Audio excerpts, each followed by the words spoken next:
What's up mga kabubuyog? Once more, it's your host Jack. And for today's video, another vlog na naman po ang ating gagawin. Pero bago po yan, atanong ko lang, sulit nga bang bumili ng gadget sa convenience store?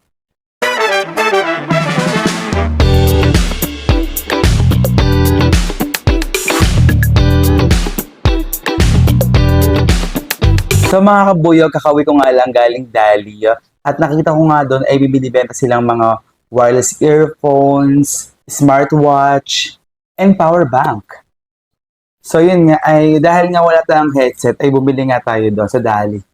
So ayan, Dali. So ulit ko lang mga kabuyog, hindi ko ito sponsor. Kaya ako bumili dahil gusto ko nga ng wireless headset. Kasi nga yung wireless headset ko ay nawala ng isa. So ang pangit naman na isa lang yung nasa tenga mo, hindi siya babalance sa ating pakikinig ng music. Kaya na may unbox na natin to. Kaya masamahan niyo ako mga kabubuyog. So yun nga ay binuksan ko na nga siya. So ito siya. Ito ba yan? Pinunog. So yan binuksan natin.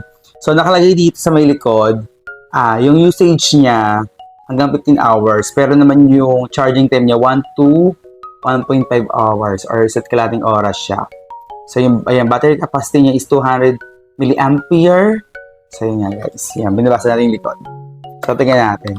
Tapos itatry din natin syempre kung buo siya or gumagana.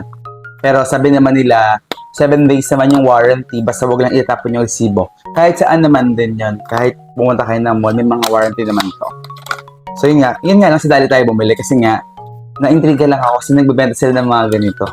So yun nga, meron manual.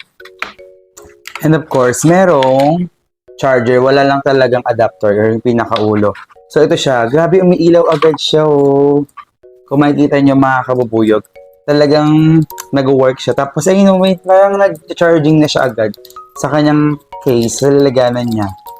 So buksan natin. Wow, ang ganda. Diba? Kulay white. Kasi may ako sa white or black. So white ang ganda. So, ayun, nakikita niyo parang nag-charging siya sa may, sa pinakalalaganan niya. So, yun. Yun, i-open natin. Ang ganda. Ayun, o. Yung pinaka-brand niya, pangalan King Tech. Ayun, o. Ang ganda. So, sige guys, try natin, ha. So, i-connect natin siya. So, ito yung kabila. Ito yung kabila. Right and left. Okay? So, syempre, i-connect natin siya sa ating Bluetooth. So guys, silay natin. Hanapin natin. Ayun, nakalagay agad dito, oh.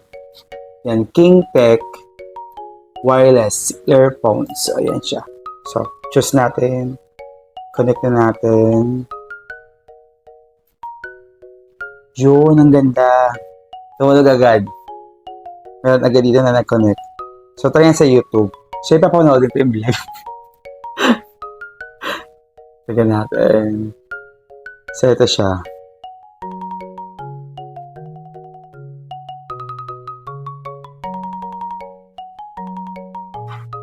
Grabe, ang ganda. Ang lakas. Try natin kung maririnig. Okay. So, meron din siyang parang touchscreen din siya, parang napapost siya sa may side. And so try natin kung malakas siya.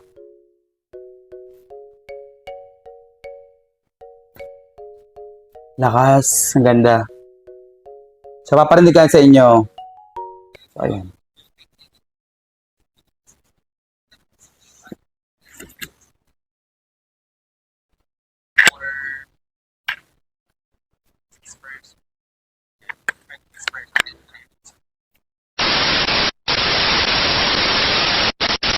So yun nga mga kabubuyog, kung i-rate ko nga tong wireless earphones from Dali mula sa King Tech. Muli, hindi ito sponsor ng Dali, hindi rin ito sponsor ng King Tech.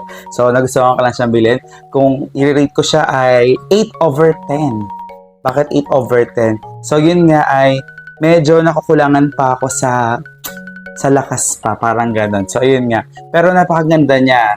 In fairness sa kulay, sa texture ng lalaganan, talagang makikita nyo kung ilang percent na nag-charge yung earphone. Tingnan nyo guys. So, So, yan yan. Kung gusto nyo rin nito, guys, nasa dali lang siya, nasa estante, nakasusi. Yan. Assist na lang kayo sa mga staff doon. So, muli dito, sponsor. And of course, sa mga kabubuyo ko dyan, nagsimula lang po tayo bilang content creator. Kaya naman, please like and subscribe and comment down below para po sa mga next na iba-vlog ko. Thank you so much sa panonood, mga kabubuyog, and see you to my next vlog. Thank you guys, and to God be all the glory. Bye!